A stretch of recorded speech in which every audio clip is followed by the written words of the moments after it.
어제 코스피가 8.3% 폭락했는데 오늘은 8.48% 반등하면서 어제의 낙폭을 하루 만에 전부 되돌렸습니다. SK 하이닉스는 16% 넘게 올랐고요. 근데 이게 진짜 회복의 시작인지 아니면 내일 CPI 앞에서 숨만 돌리는 건지, 오늘은 미국 시장뿐만 아니라 한국 시장의 수급과 분위기까지 다뤘으니 놓치면 안 될 데이터들을 꼭 확인해 보세요. 어제는 왜 이렇게 빠졌었는지 핵심 원인부터 한번 보겠습니다. 첫 번째는 금리인데요. 2년물, 10년물이 고용 발표 이후에 높은 레벨을 유지하는지를 봐야 했는데, 2년물은 4.15%대 고점을 유지했고 10년물은 4.55%까지 올라갔습니다. 금리 충격이 하루짜리로 끝나지 않았다는 뜻이에요. 심의 기준 인상 확률도 40%대에서 70% 안팎까지 재가격화됐습니다. 시장은 인하보다 인상 가능성을 가격에 넣고 있는 거예요.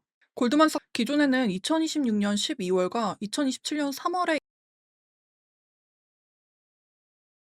인하를 예상했었는데, 이제는 6월과 12월에 인하할 것으로 바꿨습니다.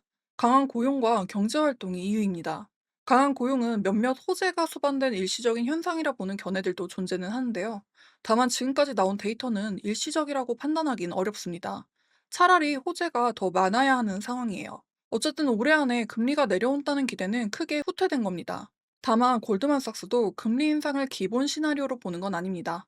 인플레가 자기 강화적으로 갈 가능성이 낮다는 판단 때문인데요. 인하가 밀린 거지 인상이 확정된 건 아닙니다. 그리고 두 번째 이유인데요. 반도체입니다. 반도체 지수가 금요일 10% 급락분의 절반 이상을 되돌리는지를 봤어야 했는데, 어젯밤에 5.6%가 반등하면서 절반을 넘겼어요. 이것만 보면 과열 해소 쪽으로 해석할 수가 있는데 반등 안에 함정이 있습니다. 이거는 제가 뒤에서 한번 풀어드릴게요. 세 번째는 유가인데요. 중동 헤드라인에 브렌트와 WTI가 다시 뛰는지를 봐야 했는데, 장중 브렌트가 98달러까지 올라갔다가 94달러대로 내렸습니다. 뛰긴 뛰었습니다. 이 부분도 제가 뒤에서 자세히 다뤄드릴게요. 네 번째는 한국장인데요. 외국인이 반도체를 계속 파는지를 봐야 했는데, 오늘 수급을 보시면 코스피에서 외국인이 1조 넘게 순매도했어요. 기관은 2조 넘게 사들이면서 반등을 만들었지만, 외국인은 어제 폭락에 이어 반등장에서도 팔아버린 겁니다. 이거 하나만 기억하세요. 금리 충격은 안 풀렸고요. 올해 인하 기대는 크게 후퇴했고 한국은 예고보다 더 큰 충격을 받았습니다.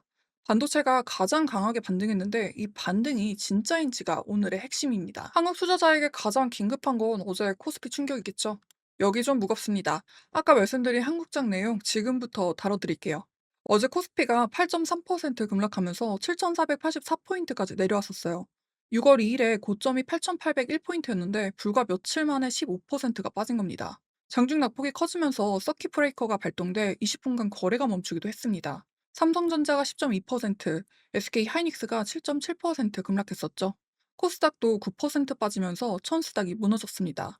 원달러 환율은 1,561원까지 치솟았고요. 지난 영상에서 1,550원 경기가 가까워졌다고 말씀을 드렸는데 이미 넘어간 겁니다. 공항에서는 1,600원을 돌파했죠. 왜 이렇게까지 빠졌느냐? 금융투자협회 기준 신용거래융자 잔고가 6월 초 37조 원대 후반이었습니다. 사상 최고권까지 불어나 있었던 거예요. 증권사에서 빌려주는 돈으로 주식을 산 분들이 그만큼 많았단 뜻이에요. 외신은 한국은행 기준으로 개인 레버리지 주식 투자 전체 규모가 5월 말에 60조 원을 넘었다고도 말했습니다. 범위를 넓히면 위험은 더 커지는 거예요. 이런 상태에서 주가가 급락하면 마진콜과 반대매매 압력이 커질 수 있습니다. 실제 반대매매 규모를 지금 단정할 순 없지만 신용잔고가 사상 최고권이었기 때문에 이런 레버리지 압력이 낙폭을 더 키웠을 가능성이 있습니다. 이미 올해 들어서 일부 대형 증권사들은 신용 공여한도 소진으로 신규 신용거래를 제한해왔고요.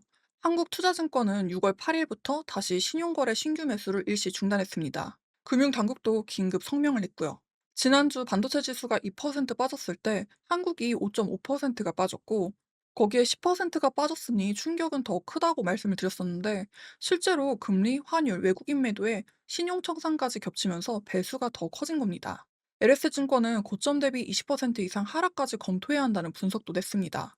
장중에는 엔비디아가 SK그룹, LG전자와 AI 협력을 발표하면서 낙폭이 한때 줄어들기도 했고, 오늘 한국 증시는 어제의 폭락분을 하루 만에 전부 되돌렸습니다. 코스피는 8.18%, 코스닥은 6.19% 반등으로 마감했고, 삼성전자가 9.56%, SK 하이닉스가 16.12% 올라오면서 선물 시장에서는 상승 사이드카까지 발동됐습니다. SK 하이닉스는 어제 하락분에 2배 넘게 반등한 겁니다. 원달러도 1,533원대로 내려왔고요.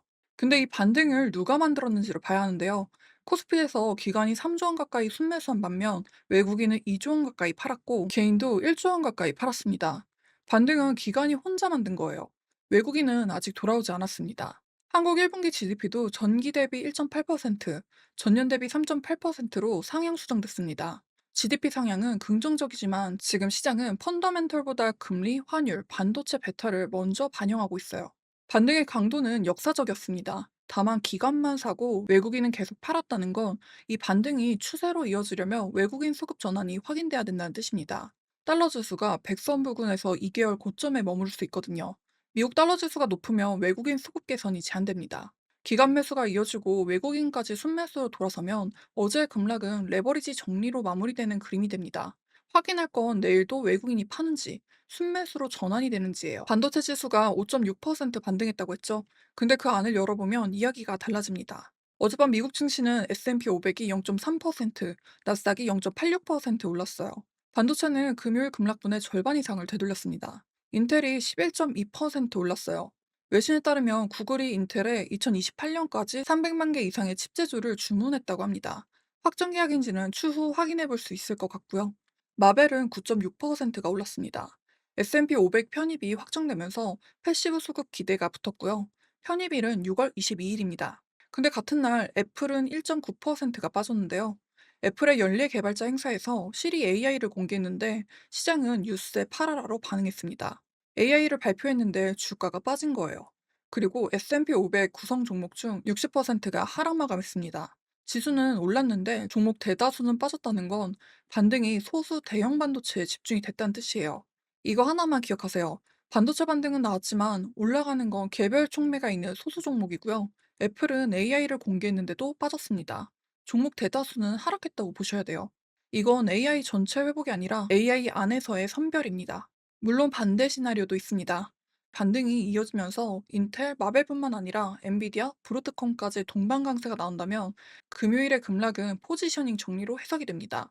시티는 AI 투자 사이클과 실적 강세를 이유로 S&P 500 연말 목표를 8,100으로 올렸습니다. 하방만 있는 건 아닙니다. 이 반등이 이어질지 꺾일지 내일 밤 미국 5월 CPI가 결정합니다. 금리와 반도체가 팽팽한 사이에 에너지 쪽에서도 아직 답이 안 나왔는데요. 이번 주말 사이에 중동 상황이 크게 움직였었죠.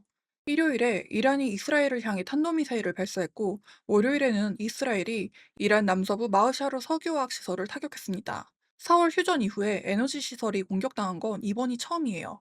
브렌트가 장중 98달러까지 치솟은 이유가 여기에 있습니다. 이후 트럼프가 네타냐후에게 딜에 가까우니 공격을 멈추라고 전화했고요. 양측이 공격 중단을 선언했습니다. 근데 이란은 이스라엘이 레바논 작전을 계속하면 다시 공격하겠다고 경고했어요. 휴전이 아닙니다. 일시 중단이에요. 유가는 고점에선 내려왔지만 더 빠지진 않았습니다. 브렌트는 94.38달러, WTI는 91.41달러입니다. 계속 말씀드렸던 기름값에서 물가로, 물가에서 금리로, 금리에서 성장주로 연결되는 이 고리는 아직도 살아있습니다. 다만 내일 발표되는 건 5월 CPI입니다. 이번 주말 유가 급등이 5월 CPI에 직접 반영되는 건 아니에요. 핵심은 CPI가 높게 나오고 동시에 브렌트가 90달러대 중반에 머물 경우 시장이 앞으로의 인플레 경로를 다시 올려잡을 수도 있다는 점입니다. 확인 변수는 두 가지가 있겠는데요. 첫 번째, 휴전이 실제로 유지되는지. 두 번째, 브렌트가 다시 98달러를 넘는지 아니면 90달러 아래로 내려오는지. 만약 휴전이 확정되고 브렌트가 90달러 아래로 내려온다면 CPI와 관계없이 인플레 기대가 낮아지면서 금리 충격은 완화됩니다. 반도체, 금리, 유가가 모두 확인 대기 중인 상태에서 AI 자본 시장에도 새로운 변수가 나왔습니다. 지난 영상에서 스페이스X IPO를 다뤘었죠. 이제는 오픈 AI까지 나옵니다. AI 대형 비상장 기업들이 줄줄이 공개 시장에 나오고 있어요. 금요일에 반도체 실적 실망이 첫 번째 균열이었고요. 메타의 자금 조달 검토가 두 번째 균열이라고 말씀을 드렸었는데 AI IP 공급 확대는 세 번째 질문이 될 겁니다. 상장과 동시에 소화를 할 수가 있느냐겠죠. IPO가 흥행하면 AI 서사가 강화되지만 공급이 몰리면 기존 상장된 AI 반도체 종목에서 자금이 재배치될 가능성이 있어요. 스페이스X IPO 이후 락업과 공급 부담이 지적되고 있는데 오픈 AI까지 합류한다면 시장의 소화력은 시험대에 오르게 됩니다. 같은 맥락에서 하나 더 나왔는데요. 펜타곤이 알리바바, 바이두, BYD, CXMT, YMTC를 포함한 기업들을 중국 군 관련 기업 목록에 추가했습니다. 명단이 약 188개로 확대됐는데요. 즉각적인 제재는 아니지만 미중 기술 갈등이 다시 뜨거워지면서 반도체 공급망에 변수가 하나 더 추가된 겁니다. 비트코인은 당일 반등했지만 지난주 급락 이후 6만 달러 지지선과 이동평균 부근을 계속 시험하고 있습니다. 위험자산 심리가 완전히 회복됐다고 보긴 어려워요. 반등 신호와 리스크 신호가 같은 날 나왔습니다. 오늘 시장이 던진 질문을 정리하면 이겁니다. 금리가 안 내려오고 유가도 안 빠진 상태에서 반도체 반등이 추세로 살아남을 수 있느냐? 내일 밤 미국 5월 CPI가 그 답을 줄 겁니다. CPI가 둔화되면 금리 충격이 풀리면서 오늘 나온 반등이 추세로 살아남을 수 있어요. CPI가 강하게 나온다면 10년물이 더 올라가면서 반등은 쇼커버에서 그치고 올해 인하기 되는 사실상 닫힙니다. 중동에서 다시 공격이 재개된다면 유가가 100달러를 향해 올라가면서 CPI와 상관없이 금리 압박이 강해집니다. 어떤 시나리오가 현실이 되는지는 내일 밤 이후에 판단할 수 있겠습니다. 오늘은 여기까지 시장을 살펴봤고요. 양질의 데이터를 제공해 드릴 수 있도록 구독, 좋아요, 알림 설정 부탁드립니다. 여러분의 클릭이 저에게는 많은 힘이 됩니다.